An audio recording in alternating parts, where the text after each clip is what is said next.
So Nathan, we're officially outnumbered. We have 3 musicians in the room. Uh-oh. If y'all don't know who that is, your moms do probably. We're into coffee. Like, that's a part of being a guitar player.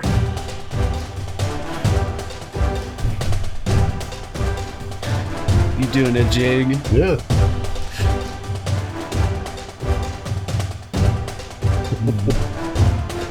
That's a new one. Welcome. Wait, sorry, I said everything wrong. You only said one thing. You had one job. You had one job. Hello, everyone, and welcome. That's where I was supposed to say that. To Coffee U. So What's nice up, to guys? have you here today. Hi, Brad. What's up? How are you? As Great. always, we have our Vice President of Operations for Baba Java Coffee, Mr. Brad Haynes. Thank you. How are you, buddy? I feel the warm greeting. I received that love and send it back. Glad to be here. Glad to be here too. I'm Nathan. I'm along for the ride as always. And today on Coffee U, we have a very special tea guest. Ooh. Another cafe manager. From parts unknown, Yep. Mr. Grant Austin. Welcome, Grant. How are you, buddy? Thriving. Yeah. Good. Yeah. Yeah. Not running, surviving, thriving, baby. thriving. Baby, praise Thrive. God. That's great. Yeah. How are y'all? Good. So Nathan, we're officially outnumbered. We have 3 musicians in the room. Uh-oh. Yeah, watch out. Wowzer. Guitar players specifically. Wow. Bunch of nerds. We're the worst out of the whole group. Music It's nerds. great. And nobody's playing any music right now. I know. It's crazy. We've got all these musicians and there's hoping no Randy would entertainment. be Entertain us. Background music for us back there. Yeah. Well, Grant, we're just going to ask you some on-the-spot questions. No pressure at all. No. Right. But seriously, just tell us about you. Tell us about your background and your Yeah. family and all. Who Yeah. Grant is. So Grant is 27 years old now. Yeah, he is. Married for just over 2 years. Celebrated 2 Wow. years in Your wife's name January. is? January. My wife's name is Redacted. Oh, Whoa, no, I'm that's just a kidding. weird name. No, I'm just kidding. Her name is Maddie, Madison, but it's a funny story. So when she's from Tupelo, Mississippi, right? Hey, that's my kinfolk. Yeah, so when she came in to... Does she know Elvis? She personally, no. Oh, okay. No, knows of him, though. Okay. But when she moved here to Birmingham, I started introducing her as Maddie to everybody, not Madison. So it's pretty easy to know who she's talking to on the phone if, Madison is being said or if Maddie is being said. Okay. If it's Madison, it's the family, but here it's all Maddie. So all the gotcha. Birmingham folk. What does she prefer? She won't give you a straight answer. Okay. So All right, fair enough. She's very easygoing. I know some people have a preference. She does not. So either or is a great one. Yeah. And she's a molder of minds, isn't she? She is, yes. She molds third grade minds. She's a very talented teacher. Has a bunch of ESL kids, and That's great. yeah, it's fantastic. Only got a few days left of school, so I know we're she's looking forward excited to the about that. summer. I'm sure you yeah. But like you said, play guitar. So Yeah, what's that like? it's a lot of fun. I've been doing it for a long time. I got my first guitar on my 9th birthday. Wow. So I don't know how many years that is. Long time I've been playing. So yeah, playing at church, other churches around Birmingham. Yeah, it's a lot of fun. And you tour with? Yeah, Rush of Fools. If y'all don't know who Great that band. is, your moms do probably. No, they are great. They're a great band. Yeah, so next year they'll be celebrating 20 years as a band. Wow. So we've been cutting some demos, trying to get Oh, okay. new album, in the works. So That most recent live album from Gatlinburg actually is really good. So yeah, y'all shameless should go plug. listen to it. Go listen on very good. Spotify. Yeah. Or Apple Music. That's Or what I Apple listen- Music. It's That's where I listen everywhere. to it. It so is. it's cool. Yeah, that was it was a good project, and I really love those dudes. I've been with them for probably close to about 5 years now. That's right. So yeah, went to school to be a machinist out at Shelton State. Where are you Yeah, from shout out. first? Where are you from? So grew up in Alabama. So Okay. childhood Talladega, and then teenage years, adult years like Hoover, Helena-ish, but I would say just majoritively Birmingham. Yeah, it's been a lot of fun. But yeah, I went to school to be a machinist. Didn't think I'd be in coffee. I've always enjoyed coffee. Obviously, I think everybody's experience getting into coffee is you're in school or your parents let you drink it when you're a kid. But yeah, just cramming for studying and trying to stay awake. It's kind of how I got started, but I really started to enjoy it. So finished up school, worked, in the trade for about 3 years, had, few too many accidents at the job. Yikes. Where did you work specifically? So I was a manual machinist. I'm manual and CNC certified, but the job that I worked was manual only. So like really old school machines, like 60 to 80 years old, heavy machinery. And yeah, we would just get blueprints from everybody, and we'd make parts. Some of them were big one-off pieces. Some of them were tiny mass-produced pieces, but yeah, I enjoyed it. I like working with my hands, but I feel like a lot of trade jobs, it's not if you get hurt, but when you get hurt, and how do you go about dealing with that? So like I said, I'm a guitar player. Yeah, Cut up my hands real good a few times. Yikes. Dead nerve in one finger, so it's just like I gotta weigh my options here. Yeah. So and at that time Maddie and I were dating, so there were a few phone calls, before she got off work and during her work, it's like, hey, got to go to the hospital. That happened a couple times. So we were like, don't really want to do that anymore. And I've been plugged in, at our church for a while, kind of where all this got started, and y'all were opening up Meadowbrook. And so at that point, I had just come off of workers' compensation. I was out for 14 months total. Wow. About I remember that. Yeah. I remember that now. Dang. About 8 months was full on, kind of like rehab and physical therapy. So, yeah, right. you interviewed me. Yeah. Jason, I don't know what y'all thought, but it was great. I mean, I got started at Meadowbrook. Well, you got hired, so we thought you were great. Yeah. Yeah. And I'm Well, still we really here. needed someone, so no, I'm just he Trying did to a great establish job. the story. Little bit Yeah, of both. yeah. Scraping the bottom of the beer. No, not at all. But yeah, that's kind of what brought me into coffee. Didn't think I'd be, doing it.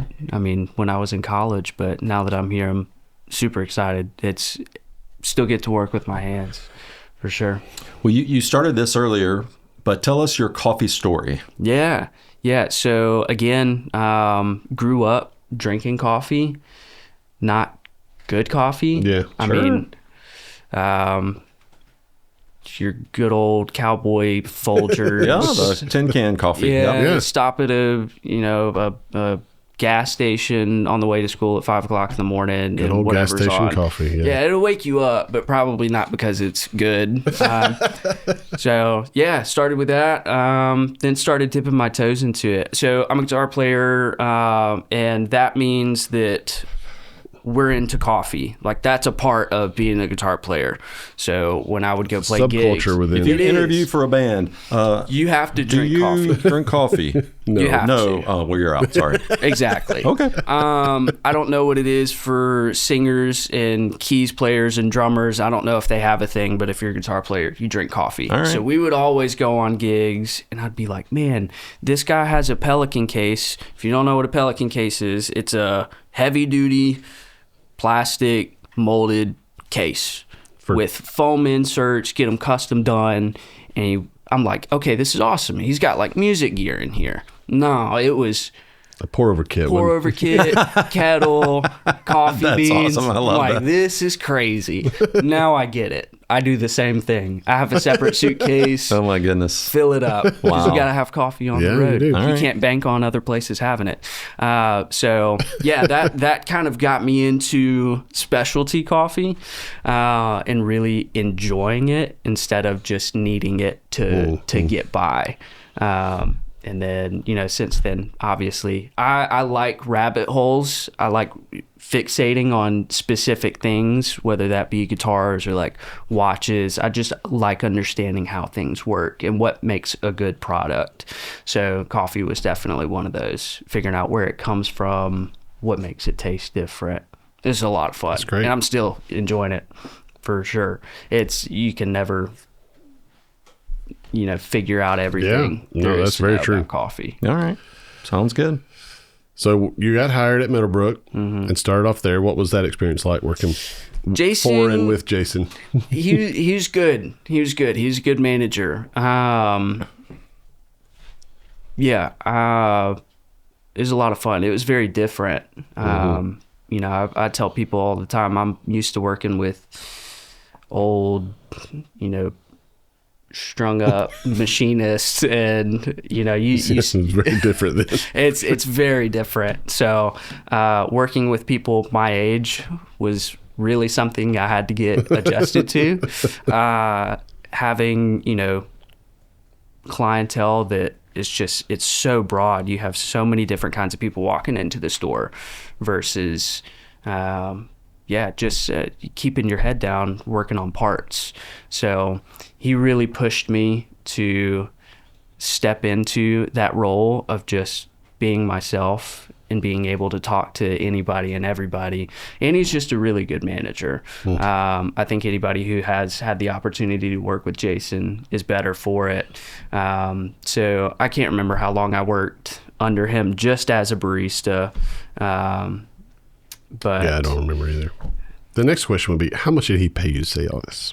a lot of money. Yeah. A lot of money. That's what I thought. Okay. Yeah. Yeah. So you did end up working up to become assistant manager at Meadowbrook. Yeah.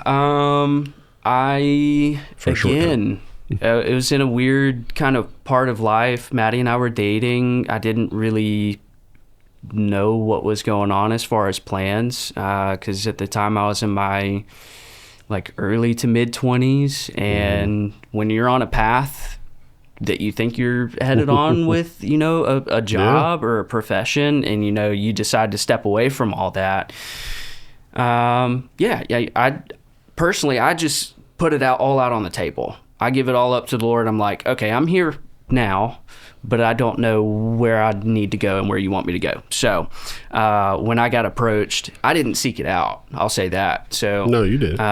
Jason approached me and he was like, hey, I need help. I was like, I already worked for you. And so, yeah, he kind of brought that up to me. I've never really thought of myself as being in management, in leadership specifically. But, an opportunity is an opportunity. If it doesn't work out, no hard feelings. You can step away. But I like to do a good job. And so when that got brought out to the table, took it, think it went well. And I was in that position for another amount of time that I can't remember. Probably close to maybe it was close to a year, yeah. Yeah. At Hoover, at our Hoover Cafe, we had some leadership changes. And then, so Jocelyn was a really good manager. Really, really good. She was at Montevallo, and then when Montevallo closed, she came to Hoover and was like co-manager, and then she became the manager. And then her and her husband moved to a different city, that moved to Mobile. And so we lost her. She was really good. So we did some co-management type stuff for a while. Yeah. And we were like, we got to have somebody that's a manager here. And so we talked about who that is, and we talked about it for a long time. We actually asked Jason if he had anybody who he thought, and he said Grant. Aww. Well, actually, I think we mentioned you specifically because you were assistant manager, and he said he's great, but you can't take him. But it's that okay. process was it's fun for me. Yeah. Not fun for him. Yeah. He was a little sad. Yeah. Well, but he can get over it. So tell us about that process of us talking, Brad talking to you, and how did that go? And then how did you decide to become the manager at Hoover? Yeah, well, I think Brad didn't really give me an option. Is kind of what it looked like. He came up to me and he said, if you don't take this job. You don't have a job at all. Whoa, I did not say that. That sounds just like Brad. Yeah, I did not say that. Oh my gosh. No, it was a weird day. Like, I remember it very specifically. Okay, so the way that the cafes are laid out, you have Meadowbrook, Homewood, and you have Meadowbrook, Hoover, Homewood, all within about 20-minute drive of each other. Yeah. But where I was living at the time, I never went to Hoover. So this day in particular, I, for some reason, went out of my way, drove to Hoover to get a coffee, try and get my bearings wrapped around it, because it had been brought up at that point, like, hey, you should, interview for the position. So I went to go clear my head, get a coffee. Brad's in Hoover. So I'm like, great. Now I got to talk to Brad, in the sense of like, I don't. Oh, great. Now I have to talk to Brad. In the sense of, I don't know what I want to do. Mm-hmm. So now I feel like I'm put on the spot. I just want to get a coffee. No hard feelings. But none taken. He let me order my coffee, but he pulled me aside and he said, hey, you should interview for the job. And I was honest with him. I was like, I don't know. I'm still giving it some thought. And he was like, no, you need to interview for the job. I was like, okay, I got you. I understand. So that small conversation was honestly took a weight off my shoulders. It was more about the things that weren't said than the things that were said. Even in that moment before we started the interview process, that it gave me a bit of hope that like I might be cut out for more management. Mm-hmm. So ended up going well. And got the offer, took the job, been doing it for, 2 years now-ish? Not quite 2 years. I don't it's even a year remember. plus. Year plus. Yeah. Yeah. The store's still open. And the store, it's still there. Doing some renovations, right now. Going, Yeah. We got this big piece of equipment out of your cafe now, so that's good. RIP to the original roaster. Mm-hmm. But yeah, part in our progress. Well. Yeah, part in our progress. That's right. But yeah, no, I love it. Hoover's great. It's the original store. Yeah, man, really been enjoying it. Very thankful, obviously, for the opportunity. Just didn't know what it would bloom into. No. So, and I've been very, very excited for what it has turned into. So we've been asking all of our managers similar questions. So number one, if you could pinpoint one thing, what does your cafe do well? Ooh, man.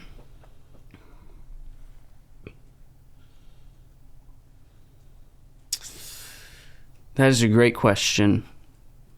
I'd like to think we do everything well. Okay, Jason said the same thing. But you got to choose one. We're also paid to say that. I think that Hoover has the widest range of like customer demographic, just because it is so established, and we do have like those Arab ties.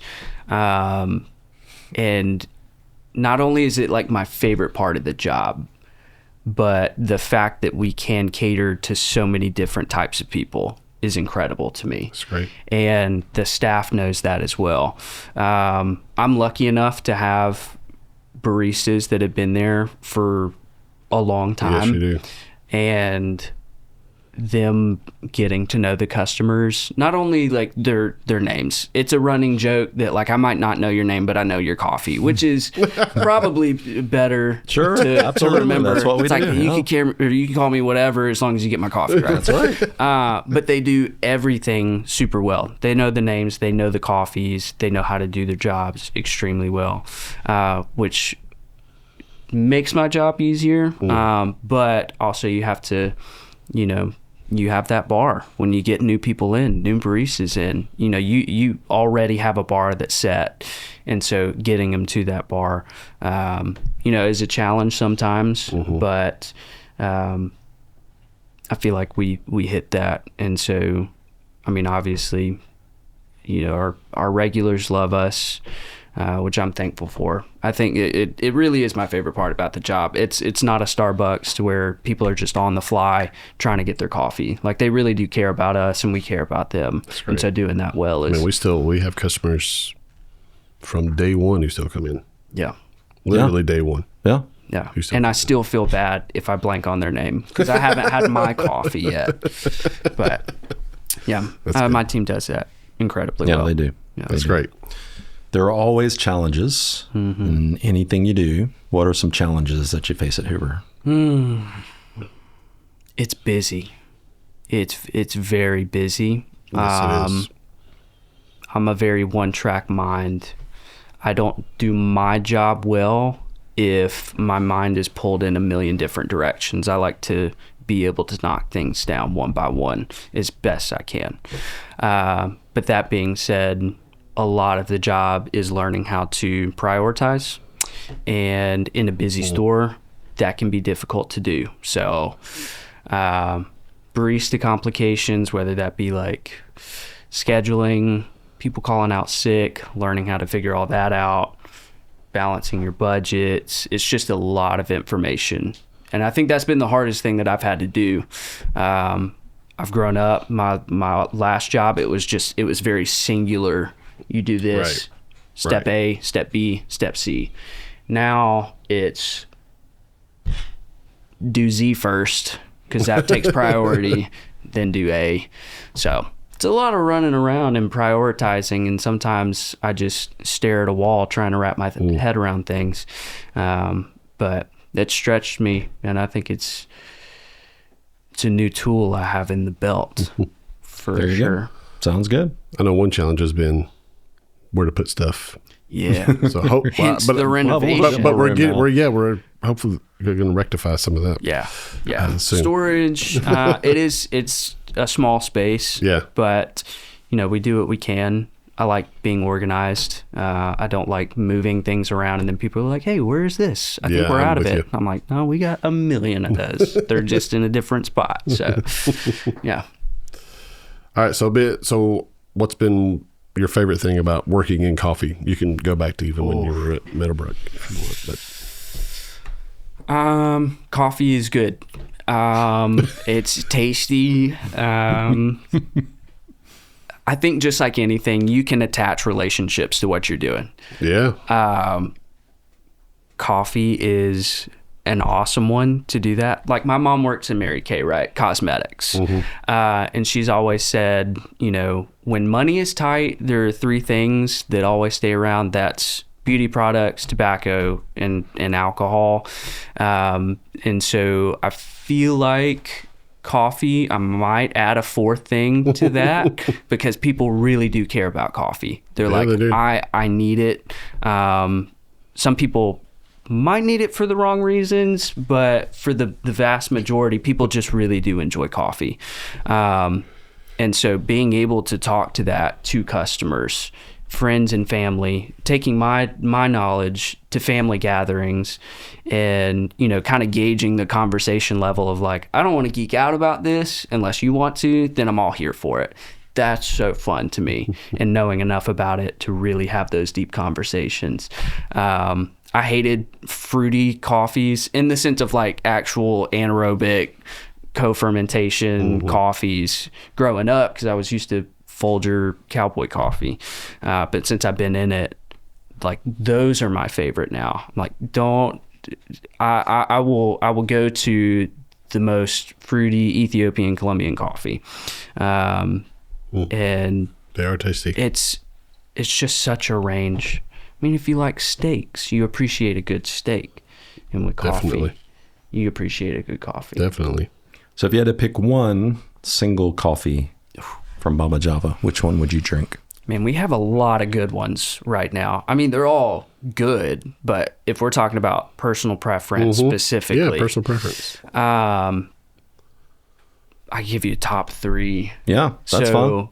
We have a natural Papua New Guinea right now that is fantastic. It'd probably be one. I've really been enjoying that now. We have a Ethiopia whoosh whoosh that is also probably number 2. It's real nice. And then our Columbia Pink Power Bourbon It's good. is fantastic. Those are 3 good ones nice. right there. Really Yeah. nice.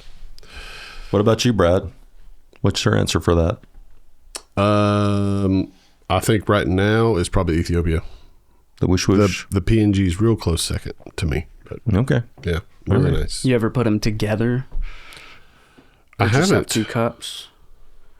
No, have you? No. I mean, it's not a bad idea. You can experiment. Yeah, I mean, we could nothing wrong experiment. with that. When we were in Dubai, there's this new product came out, and it's a pour over, and it has essentially two conical brewers sitting on this pedestal, and they go into, so it's like you could brew 2 coffees into It's a melting pot. Yeah. So if you want to do a blend, it's an option. I think That's I think that's crazy. a little extra. Personally. Yeah, Is it that is a cash little grab? extra. That's a cash grab. Yes. Yeah. Yeah, I don't know about that. All right, so if you're the manager, you see a lot of weird things. Mm-hmm. What is one of the strangest things you've seen? I don't know if we can talk about this strangest thing I've ever seen. It was crazy. Yeah, I mean, golly, we might have to cut this one. I don't know, but I'll give it to you anyways. Yeah, there was a person who I guess had just run out of toilet paper. I'll be honest, in the bathroom. Oh my gosh. There could have been like 5 different other things I would have done before what he did, but he was like, yeah, best case of actions, I've got to go to the other restroom. So he beelined it, pants down. It was rough. I wasn't there for this, but I did get secondhand accounts from baristas. Yeah, that was a rough one, and he put it together, left, not seen him since. Yeah, I'm That sure. was- Yeah. That was a weird one. Well, how would you know? You didn't see his face. You only saw. Right. That one was a little rough. I mean, honestly, thankfully, nothing super crazy, I don't think. Okay.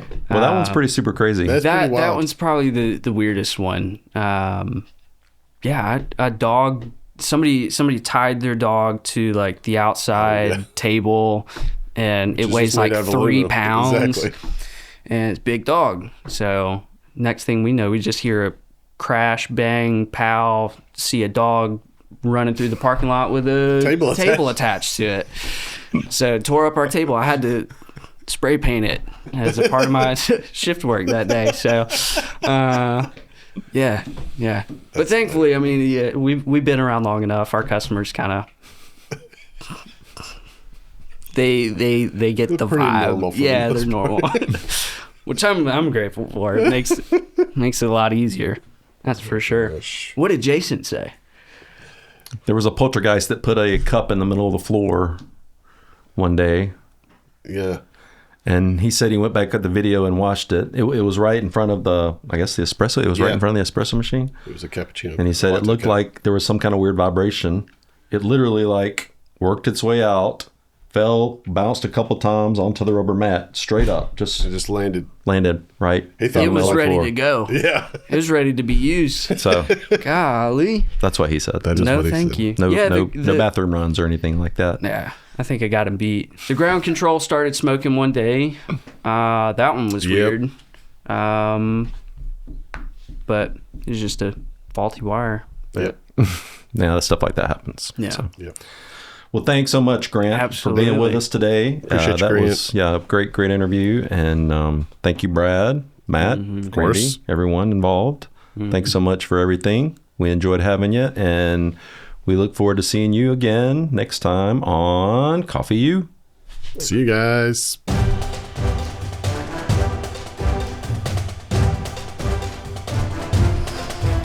Good job. Thanks, Grant. That was great, Yes, man. sir. Appreciate you. Thank you.